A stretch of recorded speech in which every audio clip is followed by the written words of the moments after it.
உலகளாவிய திருச்சபையானது இன்றைக்கு ஆண்டவருடைய திருநாளை போற்றி ஆண்டவருக்கு மகிமை உண்டாகும்படியாக பல்வேறு விதங்களிலே கிறிஸ்துவின் பிறப்பு நாளை கொண்டாடினது போல அவருடைய இறப்பு நாளாகிய புனித வெள்ளி கொண்டாடினது போல அவர் திரு உயிர்ப்பு நாளாகிய ஈஸ்டர் தினத்தை உலகம் முழுவதும் ஆண்டவருடைய நாமம் மகிமைக்கென்று சிறப்பாக ஆண்டவருடைய நாமத்தை மகிமைப்படுத்திக் கொண்டிருக்கார்கள். அப்போஸ்தலனாகிய பவுலடிகளார் அப்போஸ்தலர் நடபடியிலே 1 கொரிந்தியர் 15ஆம் அதிகாரம் 3ஆம் வசனத்திலே சொல்லுகின்றார்,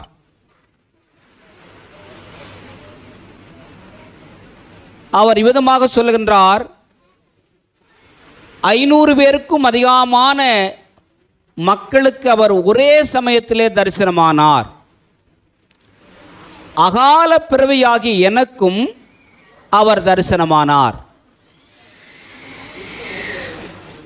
ஆண்டவருடைய வார்த்தை சொல்கிறது, அவர் இங்கே இல்லை, அவர் உயிர்த்தெழுந்தார். பக்கத்தில் பார்த்து சொல்லுங்க, அவர் இங்கே இல்லை, அவர் உயிர்த்தெழுந்தார்.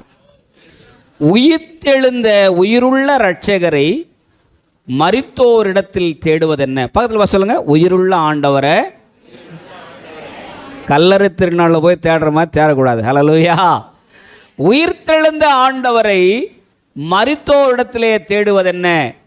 அவர் உயிர்த்தெழுந்தார், இங்கே இல்லை. 4 நற்செய்தியை நான் உங்களுக்கு சொல்லி நாம் நிறைவு பெற்று திரும்ப திருமுழுக்கு நேராய் கடந்து போவோம். கர்த்தருடைய பந்தியிலே கலந்து கொள்வோம். முதல் காரியமாக ஆண்டவர் உயிர்த்தெழுந்த போது ஆண்டவர் இவ்விதமாக மத்தேயு சுவிசேஷம்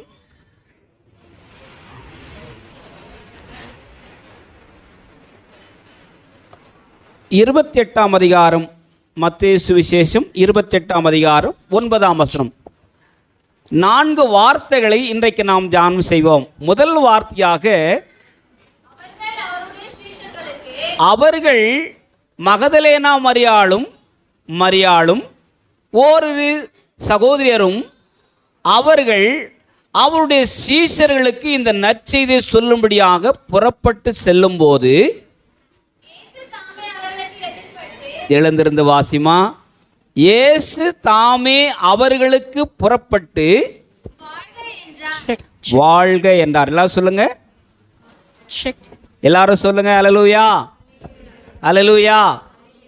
ஆண்டவருடைய வார்த்தை சொல்லுகிறது, அவர்களுக்கு அவர் எதிராக நின்று அவர்களை வாழ்த்துகின்றார். பக்கத்தில் இருக்கிற வாழ்த்துங்களேன், ஆசீர்வதிங்களேன். வாழ்ந்து சுகமாயிருங்கள், அல்லேலூயா.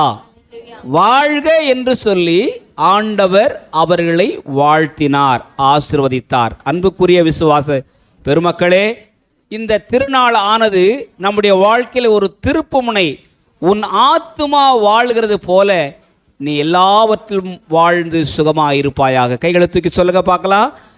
என் ஆத்துமா வாழ்கிறது போல நான் எல்லாவற்றிலும், பொருளாதாரத்திலும் குடும்ப உறவுகளிலும் பின்தங்கி இருக்கிற அநேக நற்செயல்களிலும் நான் வாழ்ந்து சுகமாயிருப்பேன். எத்தனை பேர் அறிக்கை செய்றீங்க? நான் நல்லா இருப்பேன் அப்படின்னு நீங்கள் நினைச்சா நீங்கள் நல்லா இருப்பீங்க. அல்லேலூயா. உன் சுக வாழ்வு சீக்கிரத்திலே துளிர்க்கும். அல்லேலூயா. ஆண்டவர் நம்முடைய சுகத்தையும் வாழ்வையும் விரும்புகிறார். அன்புக்குரியவர்களே, நாம் எல்லாவற்றிலும் வாழ்ந்து சுகமாய் இருப்பது ஆண்டவருக்கு உகந்த காரியமாக இருக்கின்றது. மார்க்கு சுவிசேஷம் 16ஆம் அதிகாரம் 6ஆம் வசனம், ஒரே ஒரு வசனத்தை மட்டும் வாசிக்கலாம். அவன் அவர்களை நோக்கி பயப்படாதிருங்கள், சிலுவையில் அறையப்பட்ட நசரேயனாகிய இயேசுவை தேடுகிறீர்கள். அவர் உயிர்த்தெழுந்தார், அவர் இங்கே இல்லை, இதோ அவரை வைத்த இடம். 2ஆம் வார்த்தையாக கடவுளுடைய வார்த்தை சொல்கிறது, பயப்படாதிருங்கள். அநேக காரியங்களை குறித்து நாம் அச்சம் கொள்கிறோம், திகில் கொள்கிறோம். கர்த்தருடைய வார்த்தை சொல்கிறது, உனக்கு விரோதமாய் உருவாக்கப்படும் எந்த ஆயுதம் வாய்க்காதே போ. சொல்லுங்க அல்லேலூயா.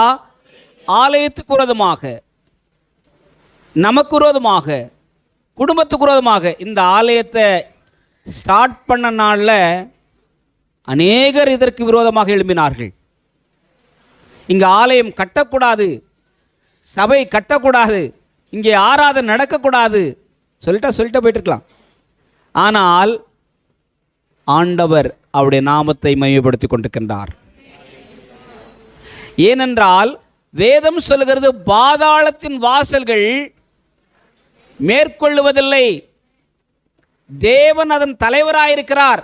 இன்றைக்கும் திருச்சபைகளுக்காக எங்கெல்லாம் ஆலயங்கள் கட்டப்பட்டிருக்கின்றதோ எல்லா திருச்சபைகளுக்காக ஒவ்வொரு விசுவாசியும் ஜெபிக்க வேண்டும். அல்லேலூயா. யோசித்து பாருங்கள், இங்கே ஒரு சர்ச் இருக்கிறதுனால தான் நம்ம எல்லாரும் இங்கே உட்காந்துருக்கோம். இங்கே இல்லட்டா, இங்கே ஒரு பாஸ்டர் இருக்கிறதுனால தான் இங்கே பிரசங்கம் நடந்துக்கிட்டு இருக்கு. இல்லைன்னா அப்போ இதை யார் ஏற்படுத்தினார் சொல்லுங்கள், எல்லாரும் கை தூக்கி சொல்லுங்கள். அல்லேலூயா. சபைக்கு தலைவர் ஆண்டவர். அவரை யாருன்னா மோத முடியுமா? பைபிள் சொல்லுது, இக்கல்லில் மோதுகிறவன் அவன் நொறுங்கி போவான், இது எவன் மேல் விழுமோ நசுங்கி போவான். ஆண்டவருடைய பிள்ளைகளுக்கு விரோதமாக ஒருவரும் ஒன்றும் செய்ய முடியாது. வேதம் சொல்லுகிறது, இனி நீ தீங்கை காணாதிருப்பாய். கர்த்தர் உன்னை எல்லா தீங்கிக்கும் விலக்கி காப்பார். அவர் உன் ஆத்துமாவை காப்பார். அவர் உங்கள் போக்கையும் உங்கள் வரத்தையும் இது முதற்கொண்டு என்றென்றைக்கும் காப்பார். பிரியமானவர்களே, ஆனபடியினாலே அச்சம் வேண்டாம், திகில் வேண்டாம், பயம் வேண்டாம், அஞ்சாதிருங்கள். ஆண்டவர் உயிர்த்தெழுந்தார். காரணம் என்ன? நம்மோடு கூட இருப்பதற்காக. கர்த்தருடைய வார்த்தை சொல்கிறது, உலகத்தின் கடைசி பரியந்தும் நான் உங்களோடு கூட இருக்கிறேன். அப்படியே கொஞ்சம் லேசாக பக்கத்தில் சிரிப்போடு கூட சொல்லுங்கள், ஆண்டவர் கூடுகிறாரு. நாளைக்கு பற்றி கவலைப்பட வேண்டாம், அந்தந்த நாளுக்கு அதுன்னு பாடு போதும். நாளைக்காக கவலைப்படும், நாளைய தினத்தை குறித்து பயம் இல்லை. நாதன் இயேசு எல்லாம் பார்த்து கொள்வார், எல்லாம் பார்த்து கொள்வார். எல்லாரும் சேர்ந்து பாடலாமா? நாளைய தினத்தை குறித்து பயம் இல்லை, நாதன் இயேசு எல்லாம் பார்த்து கொள்வார், எல்லாம் பார்த்து கொள்வார். நாளைய தினத்தை குறித்து நீங்கள் பயப்படாதிருங்கள், அந்தந்த நாளுக்கு அதிரதன் பாடு போதும். ஆண்டவருடைய வார்த்தை சொல்லுது, பயப்படாதே, நான் உன்னோடு கூட இருக்கிறேன். உன் வலதுகரம் பிடித்து நான் உன்னை நடத்துவேன். நான் உன்மேல் என் கண்ணை வைத்து உனக்கு ஆலோசனை சொல்லுவேன். எத்தனை பேர் நம்புறீங்க சொல்லுங்க. பேய் வந்தாலும் பயம் இல்லை, நோய் வந்தாலும் பயம் இல்லை, எந்த நாய் வந்தாலும் பயம் இல்லை. அல்லேலூயா. நாயை விரட்டுவார், பேயை ஓட்டுவார், நோயை அகற்றுவார், எல்லா தீமைக்கும் அவர் நமக்கு விலக்கி பாதுகாப்பை அருளுவார். அதற்காகத்தான் இயேசு உயிர்த்தெழுந்தார். மூன்றாவதாக யோவான் எழுதின சுவிசேஷம் 20ஆம் அதிகாரம் 26ஆம் வசனம் சொல்கிறது, பூட்டி இருந்த வீட்டு அறைக்குள்ளே ஆண்டவர் பிரதட்சமனமாக தரிசனமாகி உங்களுக்கு சமாதானம் என்று சொன்னார். அல்லேலூயா. இவர்கள் சமாதானத்தை இழந்திருந்தார்கள். எப்படி? பல 3.5 ஆண்டுகளாக இயேசுவோடு கூட வாழ்ந்தார்கள், உண்டார்கள், உறங்கினார்கள், அவர்களோடு கூட பயணித்தார்கள். ஆண்டவர் சிலுவையில் அறைந்த உடனே இவர்களால் ஊரில் வெளியில் சுத்த முடியல. நேற்றெல்லாம் என்னவோ பெரிய வீரன் சொல்லிட்டு இயேசு கூட இவங்கெல்லாம் சுற்றிட்டு இருந்தாங்க. இவங்கெல்லாம் வருவாங்களா பார்க்கலாம். அவர்களையும் சிறை செல்ல, அவர்களையும் காவலில் போட மக்கள் வகை தேடி கொண்டிருந்தார்கள். பயம், அச்சம், வேதனை, துக்கம், வெளியில் போன என்ன நடக்குமோ தெரில. ஆண்டவர் இவர்களுடைய சூழ்நிலையை கண்டு, கடினமான இதயத்தை கண்டு, மன அழுத்தத்தை கண்டு, எத்தனை பேர் மன அழுத்தத்தோடு வந்திருக்கீங்க சொல்லுங்க. அல்லேலூயா. கடவுளை பார்த்துக்குவார். இவருடைய மன திகிலை கண்டு ஆண்டவர் இறங்கி வந்து அவர்கள் மத்தியிலே தரிசனமாகி சீஷர்களோடு கூட அவர் சொல்லுகின்றார், சமாதானமாக சொல்லுங்க எல்லாரும், நான் சமாதானமாக இருப்பேன். ரைட்டில் பிரச்சனை இருக்கும், லெஃப்டில் பிரச்சனை இருக்கும், ஃப்ரண்ட்டில் பிரச்சனை இருக்கும், என் பேக்கில் கூட பிரச்சனை இருக்கும். என்னை சுற்றிலும் என்ன ஆபத்துக்கள் நடந்தாலும் என் ஆண்டவர், என்னை உண்டாக்கின கடவுள் என்னோடு கொடுக்கிறார், நான் சமாதானமாக இருப்பேன். ஏங்க நீ மட்டும் நிம்மதியாக தூங்குறீங்க? சொல்லுங்க, அவர் உங்களை சுகமாய் தூங்க செய்வார். தூக்கம் கூட ஒரு ஆரோக்கியமான வாழ்வுங்க. கர்த்தர் தமக்கு பிரியமானவர்களுக்கு நித்திரை அளிக்கிறார். அல்லேலூயா, சுக நித்திரை அளிக்கின்றார். இது சமாதான வாழ்வு. சமாதானத்தின் தேவன் தாமே சாத்தானை தன் கால்களுக்கு கீழாய் மிதித்து போடுவார், தெய்வ சமாதானத்தை அருளுவார். கர்த்தருடைய வார்த்தை சொல்கிறது, உலகம் கொடுக்கிற பிரகாரமாக அல்ல, என் சமாதானத்தையே நான் உங்களுக்கு கொடுக்கின்றேன். அல்லேலூயா சொல்லுங்க, பக்கத்தில் சொல்லுங்க, ஆண்டவர் சமாதானம் உங்களுக்கு சொந்தமாகட்டும். சமாதானம் பேர் வச்சா சமாதானம் வராது. சமாதானம் பேர் வச்சா சமாதானம் வராது. சந்தோஷம் பேர் வச்சா சந்தோஷம் வராது. அன்புன்னு பேர் வச்சா அன்பு வராது. சமாதானத்தை கொடுக்குற ஆண்டவர் உள்ளத்தில் வரும்போது தான் அவனுக்கு சமாதானம் வரும். அல்லேலூயா, என் சமாதானத்தை நான் உங்களுக்கு கொடுக்கிறேன், உலகம் கொடுக்கிற பிரகாரமாக அல்ல. இன்னைக்கு ரேவதி தங்கச்சி ஞானஸ்தானம் எடுக்கும்போது அவங்களுக்குள்ள இருக்கிற ஒரு பரபரப்பு, மனக்லேசம், பயம், அதுலேருந்து ஆண்டவர் ஒரு ரிலீஃப் கொடுப்பார். மெய் சமாதானந்த மகளை ஆளும். அல்லேலூயா. 1982 வருடம் 2ஆம் மாதம் 3ஆம் தேதி என் வாழ்க்கையை மாற்றின எம்பெருமான் இயேசுபிரான் இன்றைக்கு அநேகருடைய வாழ்க்கையை மாற்றி கொண்டிருக்கின்றார். இன்றைக்கி அநேகருக்கு ஞானஸ்தானம் கொடுத்துட்ருக்கேன். கர்த்தருக்கு ஸ்தோத்திரம். அல்லேலூயா. ஏற்கனவே நான் சொன்ன பிரகாரம் இந்த சபையில் ஒவ்வொரு வாரமும் ஞானஸ்தானம் ஆராதனை நடக்கணும். எத்தனை பேர் நம்புறீங்க? அல்லேலூயா. போன வாரம் இமானுவேல் இருக்கிறியா? கர்த்தருக்கு ஸ்தோத்திரம். இந்த வாரம் ரேவதி. அல்லேலூயா. அடுத்த வாரம் யாருன்னு தெரியாதுங்க, ஆனால் லிஸ்ட் இருக்குதுங்க. அல்லேலூயா. ஒவ்வொரு வாரமும் சிறுபையில் நம்ம திருச்சபையில் திருமுழுக்கு நடக்க வேண்டும். ஜெபம் பண்ணுங்க. வாழ்ந்து சுகமாக இருப்பீர்களாக, பயப்படாதிருப்பீர்களாக, சமாதானமாக இருப்பீர்களாக. 4வது வார்த்தையாக ஆண்டவர் தம்முடைய மக்களுக்கு சொல்கின்றார். மகதலேனா மரியாள் அவர்களுக்கும் சொல்கின்றார். மார்க்கு சுவிசேஷம் 16ஆம் அதிகாரம் 10ஆம் வசனம் சொல்வது, நீங்கள் சென்று என்னுடைய சகோதரருக்கு நான் உயிர்த்தெழுதேன் என்பதை அறிவியுங்கள். எல்லாரும் கைத்துக்கு சொல்லுங்க. விசுவாசியே, சுவிசேஷத்தை சொல்லுகிற ஒரு திருப்பணியை திருச்சபைக்கு ஆண்டவர் அர்ப்பணித்திருக்கின்றார். Each and every individual of Christian, you must go and tell the truth of Jesus Christ. ஒவ்வொரு விசுவாசியும் ஆண்டவருடைய சுவிசேஷத்தை, நற்செய்தியை பிறரோடு கூட நாம் பகிர்ந்து கொள்ள வேண்டும். அப்படி சொல்லன்னா நான் விசுவாசியே இல்லை. நான் இயேசுவை ஏற்றுக்கொண்டது போல புறப்பட்டு போங்கள், சுவிசேஷத்தை சொல்லுங்கள். பிதா, குமாரன், பரிசுத்த ஆவி நாமத்தின் பெயரால் அவர்களுக்கு திருமுழுக்கு கொடுத்து என்னுடைய சீஷர்களாக அவர்களை மாற்றுங்கள் என்று ஆண்டவர் கட்டளையிட்டிருக்கின்றார். இது ஒவ்வொருவர் மேலும் விழுந்த தலையாய கடமையாயிருக்கின்றது. எத்தனை பேர் சொல்ல முடியும்? நற்செய்தியை சொல்வது என் மேல் விழுந்த பொறுப்பு. மனைவியாயிருந்து உன் புருஷனுக்கு செய்ய வேண்டிய கடமைகளை, பொறுப்புகளை செய்வது எவ்வளவு உத்தரவாதமோ, புருஷனாயிருந்து உன் பிள்ளைகளுக்கும் உன் மனைவிக்கும் செய்ய வேண்டிய கடமைகளை செய்வது எவ்வளவு உத்தரவாதமோ, ஒவ்வொரு விசுவாசியும், ரட்சிக்கப்பட்ட மனம் திரும்பின திருமுழுக்கு எடுத்த ஒவ்வொரு விசுவாசியும் ஆண்டவருடைய நற்செய்தியை பணியை சொல்வது அவ்வளவு அவசியமாக இருக்கின்றது. நல்ல கையை தட்டு சொல்லுங்க.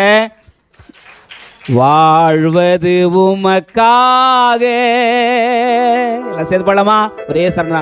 ஐயா, வாழ்வது உமக்காக, வாழ்கின்ற வாழ்க்கை ஒரு முறைதான், உலகத்துக்காக வாழ்ந்தது போதும், இயேசுவுக்காய் நான் வாழணுமே, இயேசுவுக்காய் நான் வாழணுமே. வாழ்வது உமக்காக, ஐயா, வாழ்வது உமக்காக. நாம் வாசியாக, ஒரு நாமினல் கிறிஸ்தவராக ஏதோ வந்தோம் ஏதோ சென்றோம் என்ற நிலைப்பாட்டில் நாம் வாழாதபடி திருவிவிலியத்தை பின்பற்றுகின்ற திருச்சபையோரே நம்முடைய வாழ்வை இயேசுவுக்கு அர்ப்பணிப்போம். சமயம் வாய்த்தாலும் வாய்க்காவிட்டாலும் இந்த திருப்பணியை, நற்செய்தி பணியை பிறரோடு பகிர்ந்து கொள்ள முயற்சி எடுப்போம். இந்த முயற்சியிலே முன்னேற்றம் காண ஆண்டவர் நமக்கு உதவி செய்வாராக. ஆண்டவருடைய நாமத்தின் பெயரால் வாழ்ந்து சுகமாயிருங்கள், பயப்படாதிருங்கள், சமாதானமாயிருங்கள். பிறரோடு கூட நீங்கள் பெற்றுக்கொண்ட நல் விசேஷ செய்திகளை, நற்செய்தியை நீங்கள் பிறரோடு கூட பகிர்ந்து கொள்ளுங்கள். ஆண்டவர் தாமே உங்களோடு கூட இருப்பாராக. எங்கள் நல்ல தகப்பனே, ஆண்டவரே, இந்த ஆசீர்வதிக்கப்பட்ட ஆண்டவரே இந்த காலை வேளைக்காக நாங்கள் நன்றி செலுத்துகிறோம். ஆண்டவரே, இந்த உயிர் தழுதலின் நாளில் ஆண்டவரே ஒரு புதிதான வல்லமையோடு, ஆண்டவரே ஒரு புதிதான மகிமையோடு, ஆண்டவரே ஒரு புதிதான கிருபையோடு எங்கள் மத்தியில் ஆண்டவரே நீர் அசைவாடின கிருபைகளுக்காக நாங்கள் நன்றி செலுத்துகிறோம். ஆண்டவரே, இந்த உயிர் தெழுந்த வல்லமையோடு ஆண்டவரே நாங்கள் இன்னும் இந்த பூவிலகில் ஆண்டவரே உமக்கென்று ஜீவிக்கவும், ஆண்டவரே உமக்கென்று எழும்பி பிரகாசிக்கவும் நீர் கொடுத்திருக்கிற இந்த ஆண்டவரே மகிமையான காலங்களுக்காக நாங்கள் நன்றி செலுத்துகிறோம். ஆண்டவரே, அப்பா, ஆலயத்துக்கு வந்ததான ஒவ்வொரு சகோதரன் சகோதரிகளை கர்த்தர் நீர் ஆசீர்வதித்து உமது வார்த்தையினால திருப்தியாக்கி, ஆண்டவரே உமது மகிமையினால திருப்தியாக்கி, ஆண்டவரே உம்முடைய பிரசன்னத்தை அவர்களுக்கு காண்பித்து, ஆண்டவரே அவர்களோடு கூட நீர் உறவாடின கிருபைக்காக நாங்கள் நன்றி செலுத்துகிறோம். ஆண்டவரே, நீ நல்லவர் இயேசுவே, நீ நல்லவர் இயேசுவே, நீர் உயிர் தெழுந்த தேவன். ஆண்டவரே, இன்றைக்கும் ஜீவிக்கிற தகப்பனாய் நீர் ஆண்டவரே இருக்கிற கிருபைகளுக்காக நாங்கள் நன்றி செலுத்துகிறோம். ஆண்டவரே, நாங்கள் ஆராதிக்கிற தேவன்,